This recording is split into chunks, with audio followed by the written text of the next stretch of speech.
My juices, as a hardcore fan of the sport of MMA, were fiending for something a little more quenching than Roman Dolidze versus Fluffy Hernandez. And so I started looking at some of the other MMA events that were going on this weekend. Octagon had an event. A couple other promotions had some events, but the PFL actually put on an event in Africa. I was looking at the card and I was like, where the hell is Francis Ngannou? This whole PFL Africa situation was his idea to help bring equality to some African fighters so they don't have to do the same thing as him, leaving the country to get some good fights. Why is Francis Ngannou not fighting? So in this video, Tony Has Died, I'm just going to be explaining the entire Ngannou situation and just kind of questioning what he is doing right now, because it seems like he's just roping everyone along with his game and everyone's suffering the worst for it. So let's get straight into this. So on March 27th, 2021, Francis Ngannou defeats Stipe Miocic, becoming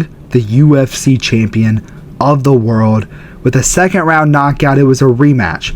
But late December 2021, negotiations between Francis Ngannou and the UFC begin to stall because he basically starts demanding a whole bunch of different things. Health insurance, sponsorship freedoms. He wants to do a boxing match. Dana White comes forward and gives him a very lucrative deal, and they offer to re-sign him because Francis is a big name in the sport of MMA. He has the bit, he was known as the knockout, this guy hits harder than a damn car, Francis had a lot of hype behind him, so Dana brings forth a huge deal for Francis and insists that they, get this shit figured out, But the beef between Francis and Dana start to go public because Francis starts speaking on the situation publicly. He's not fighting. He's famously very inactive in this time period. So then in January of 2022, Francis Ngannou defends the UFC Heavyweight Championship against Cyril Gane by winning he just won. It arguably could have gone to Gane, but Ngannou won the fight. And famously, Dana White does not wrap the UFC belt around Francis Ngannou. So by the end of 2022, they tried to make John Jones versus Ngannou, and there was a bunch of negotiations going on, and ultimately, Francis decides to not re-sign with the UFC. His contract expires. The UFC strips him of the title and waives the right to match any offer, and so he becomes a free agent. And so Ngannou is released from the UFC, and he's free to do whatever he wants, right? Ngannou then gets very, very lucky that people have oil money in Saudi Arabia, and they end up doing Francis Ngannou versus Tyson Fury after much deliberation. And Francis goes around to a whole bunch of different promotions trying to get signed. He goes to One Championship, and the guy who runs One Championship was like, bro was asking for ownership in the company. We can't just be giving out that kind of shit to him. And eventually, Ngannou lands in the PFL, and they give him all the stuff they asked for. They give him $10 million to fight Renan Ferreira. They give him $2 million, at the minimum, he's going to make $2 million per fight. And, they give him a pretty good deal where he can do any sponsorship he wants. He can go do boxing if he wants. And that's what he goes and does. He goes and fights Tyson Fury in Saudi Arabia. He gets paid a shit ton of money. But the card actually didn't sell that many pay-per-views. Francis really got paid because of the Saudi Arabian money. So it's not like Tyson Fury versus Francis sold that much. I think they just the Saudi Arabians want clout, so they pay the UFC, they pay the PFL to put on events in Saudi, to put on events in Qatar, to put on events with all the oil, right? And Francis got very lucky with the fact that he was able to fight Tyson Fury, and nobody thought he would even have a chance in that fight. Tyson Fury definitely didn't, because he had a fight with Usyk already booked. And Francis actually does very, very good against Tyson Fury, and a lot of people think that he was robbed in that fight, and I agree. I think Francis won the fight against Fury. He dropped him. He had him hurt multiple times. I think that Francis won that fight, but he is signed to the PFL and he is contractually obligated to fight for the PFL. And so in May of 2023, he signed with the PFL and he's granted the multi-fight super fight rights, leadership roles. He gets board membership, and he wants to put on a UFC Africa event with himself as the headliner. And so on October 19th, 2024, he makes an MMA return at the PFL Superweight Fights. Battle of the Giants is what they call it. And he beats Renan Ferreira in the first round. Now, Francis had a lot of personal issues going on in his life this time. As everybody knows, the passing of his youngest son happened, and it's a very sad thing. He is still contractually obligated to fight in the PFL. He has one more fight under them. The PFL starts to plan this Africa event with Francis Ngannou supposedly supposed to be the headliner, and Ngannou does not show up to the event, even to fight or to watch it.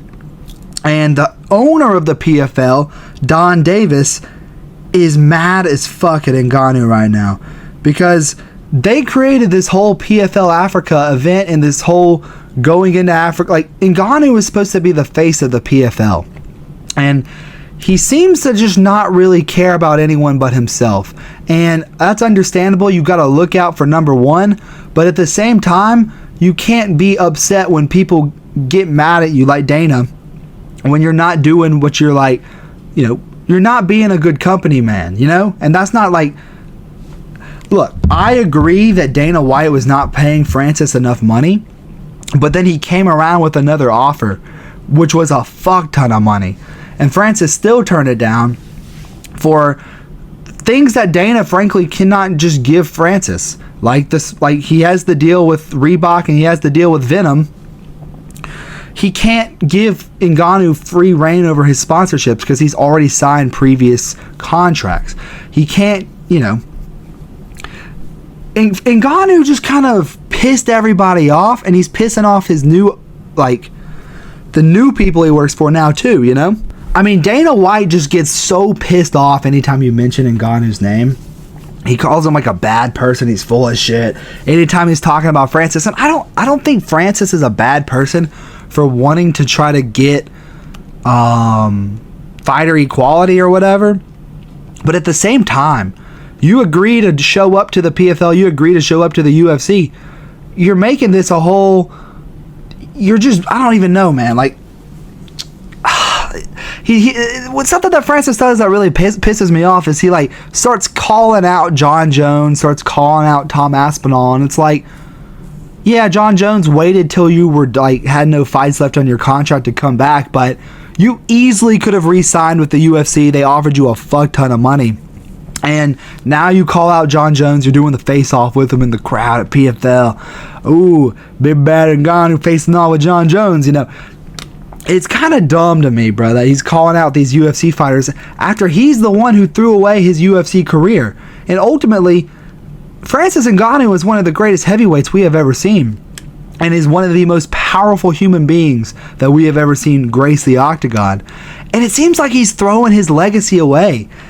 And I guess you could say it's for money and he's got a lot of stuff going on, but just say you're retired at this point. Don't string everybody along. Just say, hey, I'm going through a lot of personal stuff. The whole motorcycle incident happened. I'm not going to get into that. I do think it's kind of weird how it just got brushed under the table and he didn't have to go to court or anything about it. But the whole motorcycle thing happened. The whole UFC trickery happened, and now he's not fighting on this PFL Africa card. It just kind of makes you wonder, what is Francis's deal? Why is he doing this to the people that are giving him all this money? It seems like he's not grateful.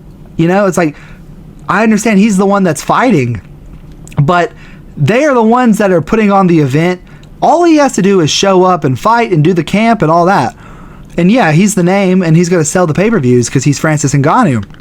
But he's not some fucking McGregor level superstar. This isn't fucking Ilia Topuria. It's Francis, man. And the UFC, heavyweight has been completely bleak without Francis. And I think we can all agree that the UFC would be a better place with Francis in it, because right now we're getting fucking Tom Aspinall versus Gane, the fight that literally nobody asked for. But I just feel like his inactivity, like, why is he only he signed to the PFL and they gave him everything that he wanted. He threw a whole fit on the internet, went on Helwani, trashing up like the UFC, trashing how fighters get paid. The PFL says we'll pay you, and now he's just not fighting for him at all.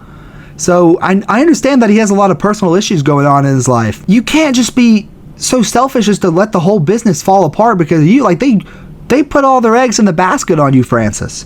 And now it seems like you're just kind of, you know, throwing it all away for, like, no reason whatsoever. Like, why are you just sitting around? Like, I get that you made your money. Just say that you're retired so that they can make other plans without you, you know? Dana White also says that Francis would have made more money if he stayed with the UFC.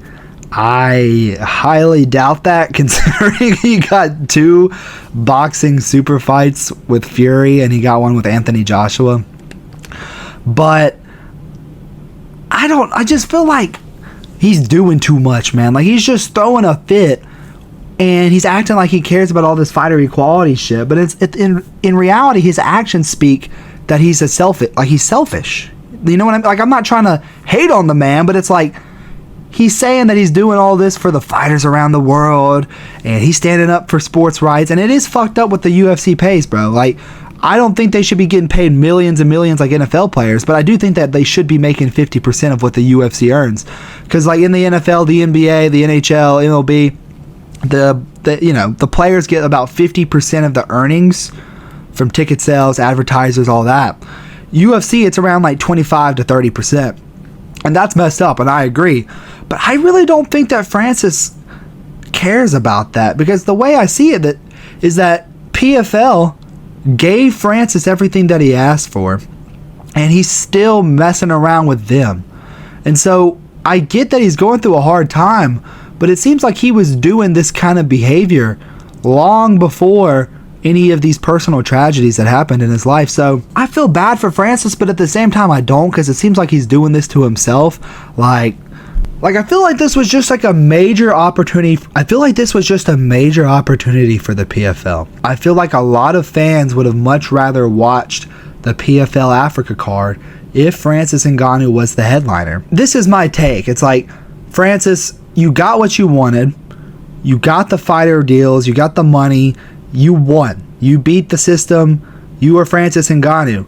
But don't string everybody along. Like, just say what you want to do, man. Because ultimately, the people that stuck their neck out for you in the PFL, they're the ones paying the price for it right now with your absence. So, yeah, that's my whole take on the Francis Ngannou situation. If you like the video, like, subscribe, do all that YouTube shit. Thank you guys so much for watching, and hopefully Francis makes an appearance soon, but I doubt it. Peace.